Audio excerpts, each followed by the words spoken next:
Hi everyone, and welcome back to PvZ Knockoffs. Now today I'm looking at a very interesting game.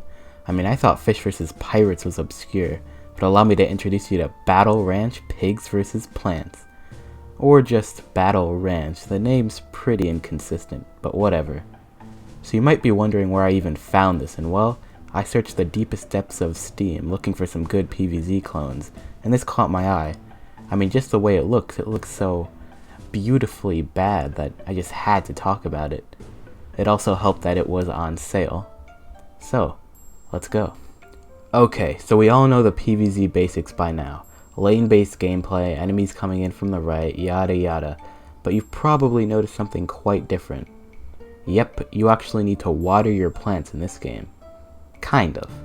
Okay, so a PvZ game where you need to take care of the plants instead of just planting them and letting them work on their own is an interesting concept. It's not every plant here though, let me explain. So in each level you have a few different types of seeds. You can place as many of these as can fit, they're completely free, but to grow them you'll need to water them. It's a unique concept for sure. Ultimately it's more of a nuisance than a good idea once you've played this game for long enough though. But anyways, once your plants are fully grown they'll start generating points, which is what allows you to purchase the weapons as they're called. They certainly have some unique names to say the least.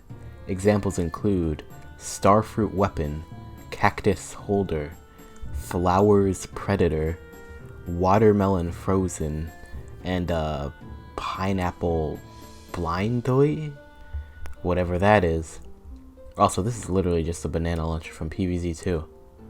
Well anyways, these are all the basic types of towers that are commonly seen in these kinds of games. There's not really anything of note here, so let's just move on. So of course, you unlock these new plants from completing levels, and you'll get other things sometimes as well. It could be things like a shop or new game modes, but other times you'll unlock things like fertilizer or bug spray, which you'll now have to use on your plants in order for them to survive. Oh boy, talk about a great prize, more work. Yeah, stuff like that's annoying and doesn't really shake up the gameplay. Speaking of which, so the game is divided into 5 sections, similarly to PvZ, but unlike PvZ, they're all in different seasons. This is a very good idea, the problem is it's not executed even remotely well. So the first season is spring, which is pretty basic. Occasionally you need to remove grass, but other than that there's no real gimmicks, as expected of the early levels. How does summer differ from this season? Well, now there's rocks that you gotta break to plant. That's it. How about fall?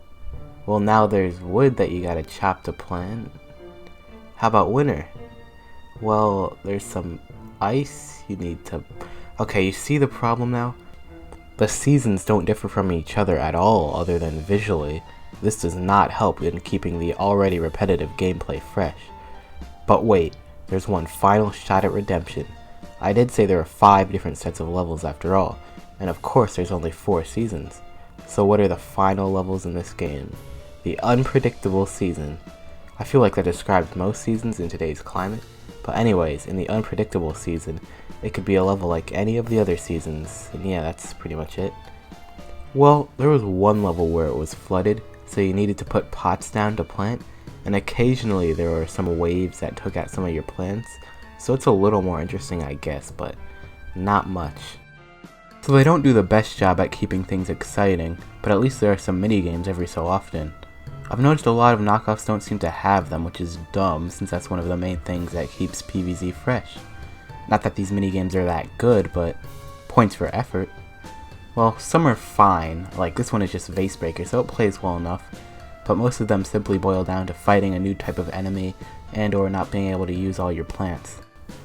The most interesting thing about them is that before most minigames, we get a cutscene. Yeah, this game has a fair amount of cutscenes, they're nothing special.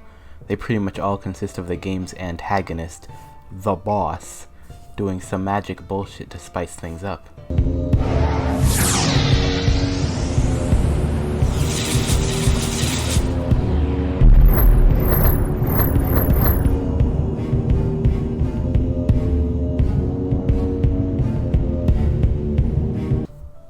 So we've talked about the plants, the stages, the minigames, so I guess that just leaves the pigs.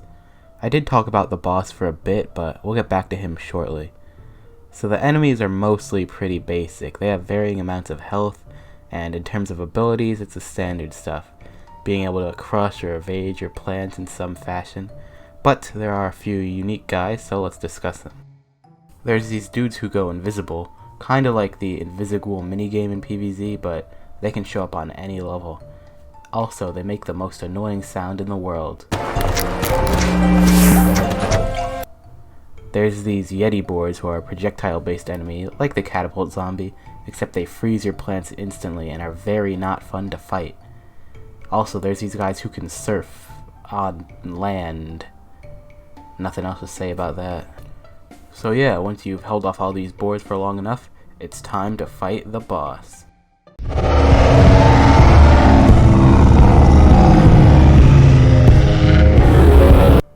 The hell was that? Is he a FNAF animatronic or something? Well, whatever. The final battle is honestly pretty underwhelming. It just takes a few hits from the discount banana launcher and he's done. What a weakling. So, that's it. I've beaten the game. Am I done yet? Nope. There's still like 50 other game modes. Okay, so we have extra games and special games, both of which are basically more mini-games. The difference is that extra games are the ones you played in the main adventure, and special games are new ones. In either case, they're boring. Moving on. So, there's Nightmare. Yep, that about describes my experience with this game. Anyways, it's just survival mode. Yeah. Next. So now we have Harvest. You remember how this game needs you to water your seeds after you plant them? Imagine if that was literally the only gameplay. And that's this mode. Talk about quality content. If you want another mode without any action, this game does have its equivalent to the Zen Garden. Multiple, actually. I didn't really use these much, but I did buy a chick.